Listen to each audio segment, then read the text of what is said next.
Hello दोस्तों, आप सभी का स्वागत है आपकी यूट्यूब चैनल केडी क्लास में। और मैं हूं केडी पब्लिक स्कूल संचालक आर्य कुमार। और आज आपको पढ़ाएंगे औसत। और औसत में हम आपको ऐसे सवालों से आज रूबरू कराएंगे जो पीछे एग्जाम में पूछे गए हैं। एसएससी, दिल्ली पुलिस, इन सभी में पूछे गए सवालों से मैं आपको आज परिचय कराऊंगा।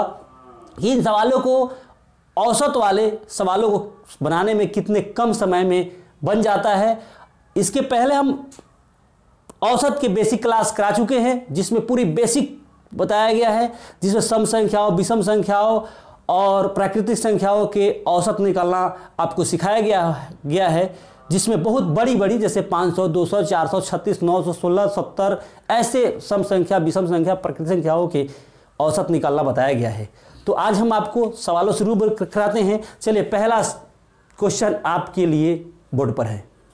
यह सवाल आप देख रहे हैं कि प्रथम 29 सम संख्याओं का औसत क्या होगा। ऑप्शन आपका है ए में 30, बी में 32, सी में 31, डी में 29। यह सवाल एसएससी 2017 और दिल्ली पुलिस एसआई में भी 2017 में, ये 2 बार 2017 में दोनों परीक्षाएं में पूछी गई है।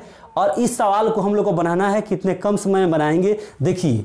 तो प्रथम 29 सम संख्याओं का औसत निकालना है। तो प्रथम 29 सम संख्या, तो पहले प्रथम सम संख्या देखना है कि प्रथम सम संख्या 2 हो जाएगा, उसके बाद 4 होगा, उसके बाद 6 होगा, उसके बाद 8 होगा, उसके बाद 10 होगा। इस तरह करते करते आपका कितना हो जाएगा, तो हो जाएगा 58 हो जाएगा। कितना हो जाएगा, 58 हो जाएगा। क्यों हो जाएगा, आपको हम बताए थे इसके पीछे वाली वीडियो में, और आपको अभी भी हम बता दे रहे हैं कि प्रथम 10 सम संख्या कहे तो क्या करेंगे, 2, 4, 6, 8, 10, 12, 14, 16, 18 और 20 तक जाएंगे। 10 कहे तो 20, 2 यानी इसमें अंतराल कितना का है, 2 का अंतराल है, तो इसलिए 2 से गुना करके वहां तक जाएंगे। तो देखिए ना, 1, 2, 3, 4, 5, 6, 7, 8, 9, 10, 10 को सम संख्या है कि नहीं। 10 सम संख्या के लिए हमें कहाँ तक जाना पड़ा, 20 तक जाना पड़ा। इसी तरह इसके 29 सम संख्याओं के लिए हम कहाँ तक जाएंगे, 58 तक। अब औसत के लिए हम आपको बताए हैं कि औसत कैसे निकलता है। औसत निकालने के लिए होता है अंतिम संख्या और जोड़ प्रथम संख्या,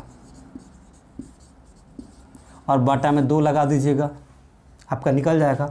तो 58 और प्लस 2, कि प्रथम अंतिम संख्या है 58 और प्रथम संख्या है 2, और बटा में 2 कर दिए, यानी 60/2 कट गया, आपका 30 हो गया। देखिए आपका 30 किस ऑप्शन में है, तो ए ऑप्शन में है, तो आपका ए सही हो जाएगा। कितना हो जाएगा, 29 सम संख्याओं का औसत कितना हो जाएगा, 30 हो जाएगा। तो आपका ऑप्शन ए सही है। चलिए 2 नंबर क्वेश्चन देखें। चलिए दोस्तों, आपके सामने 2 नंबर सवाल है। 1, 3, 5, 7, 9, 11 इन 25 संख्याओं का औसत क्या होगा।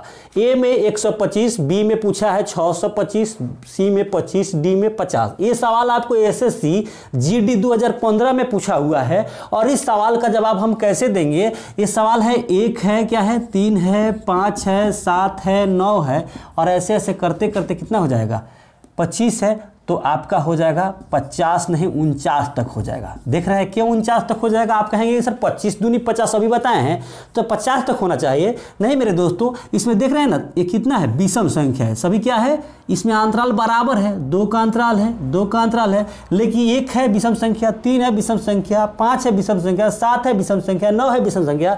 इस तरह 25 दूनी 50 यानी 50 तो सम संख्या हो जाएगा, इसलिए हम 49 को ही लेंगे। नहीं, 49 विषम संख्या है और इसका औसत निकालना है मेरे दोस्तों। तो क्या करेंगे, 49 प्लस 1/2 यानी 50/2 हो जाएगा, आपका 25 हो जाएगा। ये देखिए ना, 25 किस में है, 25 में है सी में, इसलिए आपका ऑप्शन सी हो जाएगा कि 1, 3, 5, 7, 9, 11 इन 25 संख्याओं का, ऐसे 25 संख्याओं का औसत क्या होगा, तो 25 होगा, और आपका ऑप्शन सही होगा सी। चलिए 3 नंबर सवाल देखा जाए। 3 नंबर सवाल मेरे मित्र है आपका 3 के प्रथम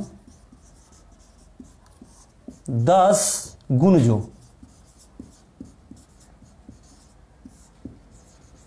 का औसत कितना होगा।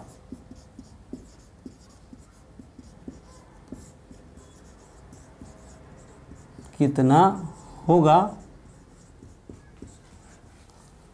होगा ए में है 12 होगा, बी में 16.5 होगा, सी में दिया हुआ है 15 होगा, डी में दिया हुआ है आपका 18.5 होगा। यह सवाल आपका एसएससी सीजीएल 2015 में पूछा हुआ है। यह भी सवाल आपका एसएससी सीजीएल 2015 में पूछा हुआ है कि 3 के प्रथम 10 गुणजों का औसत कितना होगा। तो 3 के प्रथम 10 गुणज हो जाएंगे कौन कौन, 3 हो जाएगा, 6 हो जाएगा, 9 हो जाएगा, 12 हो जाएगा, 15 हो जाएगा। इस तरह डॉट डॉट करते करते कितना हो जाएगा, 30 हो जाएगा। क्यों हो जाएगा, क्योंकि अभी हम आपको बताए हैं कि प्रथम 10 सम संख्याओं का औसत क्या होगा। तो 10 सम संख्या निकालने के लिए हम लोग कहाँ तक गए थे, 20 तक गए थे। 20 तक क्यों गए थे, क्योंकि 10 उसमें 2, 4, 6 इस तरह करते करते हम लोग 20 तक गए थे, क्योंकि 2 का अंतराल था, इसलिए 10 दूनी 20। इसमें 3 का अंतराल है, देख रहे हैं 3 का अंतराल है, 3 का अंतराल है, 3 का अंतराल है, इसलिए 10 तिहाई 30 तक चले गए।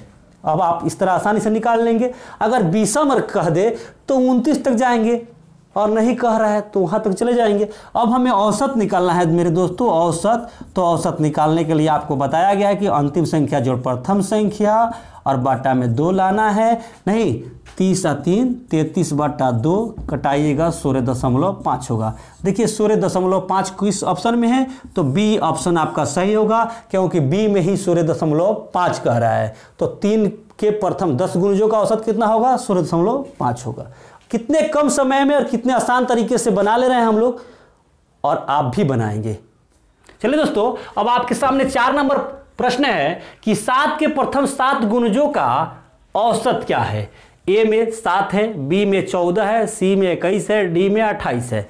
यह सवाल देख रहे हैं आप एसएससी 10+2 2018 में पूछा हुआ है, और इस सवाल का हम लोग को जवाब देना है मात्र वो भी 1 मिनट में। 1 मिनट भी हम लोग को नहीं लगेगा, बहुत कम समय बना लेंगे। देखिए 7 के प्रथम 7 गुणज हो जाएंगे, 7 हो जाएगा, 14 हो जाएगा, 21 हो जाएगा, इस तरह करते करते 49 हो जाएगा। 7 के गुणज हो जाएगा, 7 7 49 है कि नहीं। अब औसत निकालना है, तो औसत निकालने का आपको सूत्र हम बता चुके हैं, सभी सवालों में बताए हैं। इसके पहले भी वीडियो बना हुआ है, उसमें बताया गया है। 49 + 7/2 हो जाएगा। कितना हो जाएगा, 7 6 9 व 7 16 के 6 4 1 5/2 कट जाएगा आपका 28 हो जाएगा। देखिए 28 कहाँ है, 28 है आपका डी नंबर ऑप्शन में, और आपका जवाब होगा डी सही है, क्योंकि 7 के प्रथम 7 गुणजों का औसत कितना हो जाएगा, तो 28 हो जाएगा। चलिए नेक्स्ट क्वेश्चन देखा जाए। आपका सवाल है 5 नंबर, 1 और 15 के बीच, चाहे 20 से लिखिए, 1 और 20 के बीच अभाज्य संख्याओं का औसत बताएं। ए में 9 होगा, बी में आपका 9.5/8 होगा, सी में 10.1/8 होगा, डी में 8 होगा। यह सवाल आपका एसएससी एमटीएस 2017 में भी ये भी सवाल पूछा हुआ है, और इस सवाल का जवाब हम लोग को देना है कि कितना होगा। नहीं तो आप देख रहे हैं 1 और 20 के बीच अभाज्य संख्याओं का औसत पूछ रहा है।